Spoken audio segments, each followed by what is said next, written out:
గా నేర్చుకోవాలా? అప్టాక్స్ తో మా ఉచిత లైవ్ వెబినార్లలో చేరండి. ఆల్గో ట్రేడింగ్ కేవలం ₹10 బ్రోకరేజీ అందుబాటులో ఉంది. ఇప్పుడే అకౌంట్ ఓపెన్ చేయండి.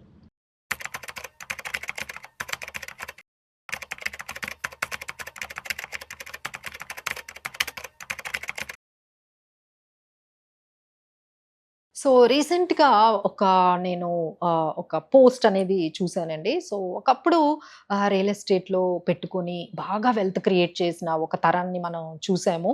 ఆ తర్వాత గోల్డ్‌లో కూడా ఇన్వెస్ట్ చేసుకొని బాగా ఆహ్, అంటే స్టేబుల్‌గా ఒక వెల్త్ క్రియేట్ చేసుకున్న వాళ్ళని మనము చూసాము. అలానే ఈ ఎఫ్‌డీలు తర్వాత ఈ గవర్నమెంట్ స్కీముల్లో అప్పట్లో 8%, 9% కూడా మనం చూసామండి. 9% ఒక టైంలో అయితే 11% కూడా వాళ్ళకి ఇంట్రెస్ట్‌లు ఇచ్చారు. అప్పుడు లోయెస్ట్ ఇన్‌ఫ్లేషన్ ఉండేది.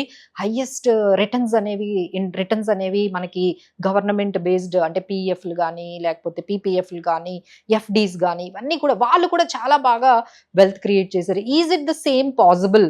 ఇప్పుడున్న వాళ్ళైతే అంత వెల్త్ క్రియేట్ చేయలేకపోతున్నారండి. విత్ లాట్ ఆఫ్ కన్‌ఫ్యూజన్స్ తోనే ఇప్పుడు ఉన్న వాళ్ళెవరు కూడా వెల్త్ క్రియేషన్ చేయడం అనేది అంటే అప్పుడు వాళ్ళు చేసినంతగా ఇప్పుడు వెల్త్ క్రియేషన్ అయితే చేయలేకపోతున్నారు. సో, దానికి చాలా రీజన్స్ అయితే మనం చెప్పొచ్చండి. ఒకటేంటంటే లార్జ్ అంటే హ్యూజ్ అంటే నంబర్ ఆఫ్ ఇన్వెస్ట్‌మెంట్స్ మనకి అవైలబుల్‌గా వచ్చేసాయి మార్కెట్‌లో. ఒకవైపు ఈక్విటీలో అంటే మళ్ళీ డైరెక్ట్ ఈక్విటీకి వెళ్తే బావుంటుందని కొంతమంది చెప్తూ ఉంటారు. మేడం ఒక స్టాక్‌లో తీసుకొని మనమే బై చేసుకుంటూ, దాన్ని హోల్డ్ చేసుకుంటూ అలా వెళ్తే బావుంటుంది. అలానే పోర్ట్‌ఫోలియోని మేనేజ్ చేసుకుంటే ఎక్కువ రిటర్న్స్ వస్తాయని ఒకవైపు చెప్తూ ఉంటే, లేదు లేదు మ్యూచువల్ ఫండ్స్‌కే ఇచ్చేస్తే మంచి రిటర్న్స్ వస్తాయని ఇలా అటు నుంచి అటు, ఇటు నుండి అటు మారుతూ ఉన్నారు. ఇక దీంతో పాటు ఇక హెచ్ఎన్ఐస్ అయితే ఏఐఎఫ్స్ అని, ఎస్ఐఎఫ్స్ అని, పీఎంఎస్‌లని ఈ విధంగా వాళ్ళు కూడా ఎక్స్‌పెరిమెంట్స్ ఒక దగ్గర నుంచి అంటే పీఎంఎస్ దగ్గర నుంచి ఏఐఎఫ్ దగ్గర నుంచి ఎస్ఐఎఫ్, ఆ తర్వాత గిఫ్ట్ సిటీ అని ఇలా చాలా గ్లోబల్ ఫండ్స్ అని ఈ విధంగా మనకి ఇన్వెస్ట్‌మెంట్స్‌లో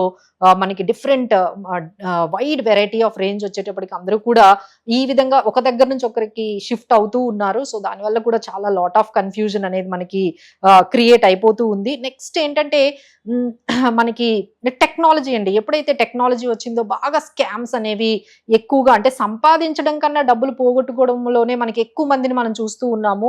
అలానే ట్రేడింగ్‌లు కూడా చేసుకొని బాగా డబ్బులు పోగొట్టుకున్న వాళ్ళని చాలా మంది చూస్తున్నాము.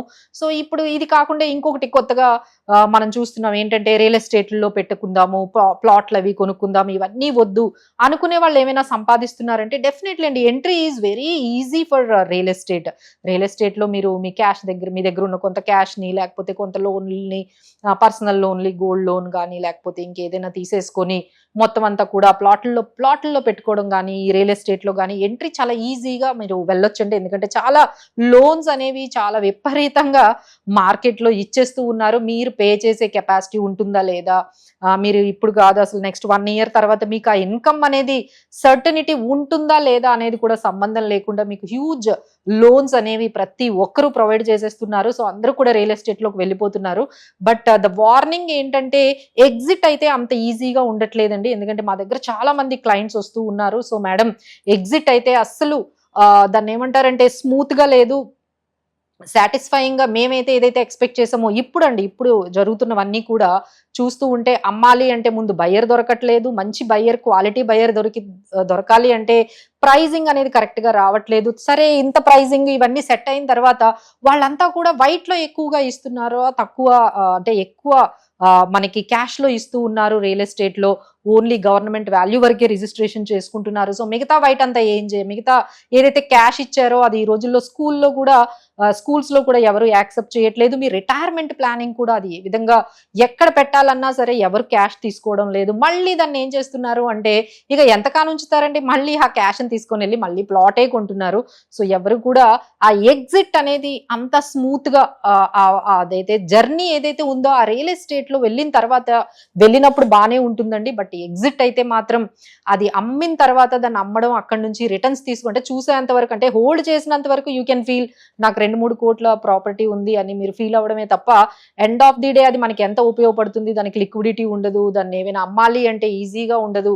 ఆ మనీ వచ్చిన తర్వాత అదంతా కూడా క్యాష్‌లో వస్తుంది. సో, మళ్ళీ మీరు ఆ పర్టిక్యులర్ సైకిల్‌లోనే వెళ్తూ ఉన్నారు. So, these are all issues. అలానే కొంతమంది మేము చూసిన కొంతమంది ఏంటంటే ఎక్కువగా అప్పులిస్తూ ఉన్నారండి. మేడం వీళ్ళు మనకి రూపాయి ఇస్తున్నారు, ₹2 ఇస్తున్నారు సంవత్సరానికి. సో మీ మ్యూచువల్ ఫండ్స్ కన్నా స్టాక్స్ కన్నా మంచిగా గ్యారంటీడ్గా అసలు వీళ్ళు 15%, 20%, 24% మాకు వర్కౌట్ అవుతున్నాయి ఇందులో పెట్టడం కన్నా.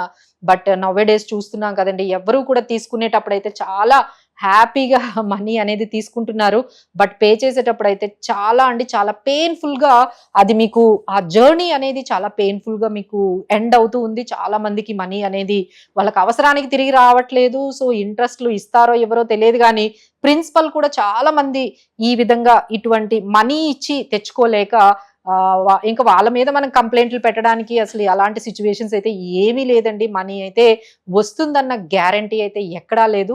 సో ఇలాంటి పర్టికులర్ సిచ్యువేషన్స్ లో ఇక నెక్స్ట్ మనకి చాలా మంది ఏం చేశారంటే ఈ ఎక్స్పర్ట్స్ దగ్గరికి, అడ్వైజర్స్ దగ్గరికి, బ్రోకర్స్ దగ్గరికి ఇట్లా వెళ్తూ ఉన్నారు. సో వాళ్ళ దగ్గర కూడా ఎక్స్పీరియన్స్ బాగాలేదు.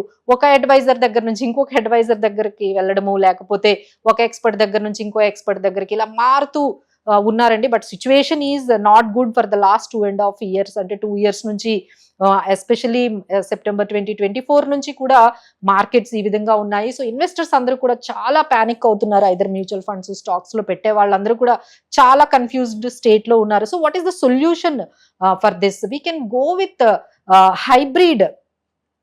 హైబ్రిడ్ మెథడాలజీకి అయితే వెళ్ళొచ్చండి.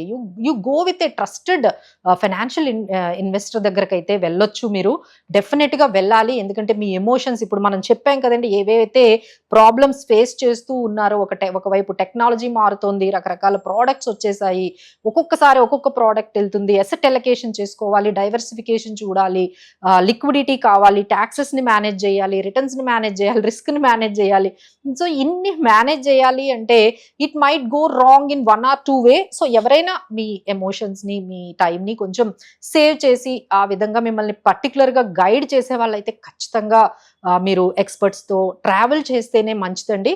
ఇంకొకటి ఏంటంటే మీరు కూడా మానిటరింగ్ చేసుకుంటూ ఉంటే, we call it as hybrid model.